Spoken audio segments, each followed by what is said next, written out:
ওকে। আসসালামু আলাইকুম রহমতুল্লাহ বারাকাতু। আমার বর্তমানে প্যানেল বোর্ডর চুইসগুলা ও ইন্ডিকেটারগুলা লাগাই নিয়েছে। তো কীরকম লাগাই নিয়েছে আপনারা দেখলে বুঝতে পারবা। এখানে চুইস প্রায় 60টা চুইস আছে, আর ইন্ডিকেটার আছে তোমার রেড কালার বা গ্রিন কালার প্রায় 120টা। তো কীভাবে আমি কাজ করি আমার হয়তো সব ভিডিওগুলো দেখলে বুঝতে পারবা। তো আমি চাইলাম যে প্রথম থেকে শেষ পর্যন্ত একটা প্যানেল বোর্ডের কাজের ভিডিও আপনারা দিতাম।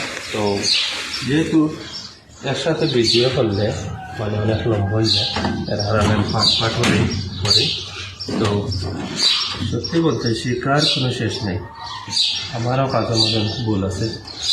তো আমার কাজে যদি ভুল হয় আপনারা কমেন্ট করে আমার জানাইবা, অবশ্যই আমার ভুল আমি সংশোধন করবো। তো আমি ভিতরে যে হোকা যেমন ওভারলোড বা কন্ট্রাক্টর রিলে মানে অনেক পাশাপাশি রিলে লাগাইছি। তো এগুলো অটোমেটিক কাজ করবো, এর মধ্যে ম্যানুয়ালও কাজ করবো বা আছে তোমার পিসি থাকি কম্পিউটার থাকি তোমার কন্ট্রোল করবো। তো আসলে কারেন্টটা ভাব হইল গিয়া মনের কাছে তোমার মন যেত পরিষ্কার তো সুন্দর কাজ করতে পারবা। আর যে কোনো কাজ মানে মানুষের মনের সাথে তোমার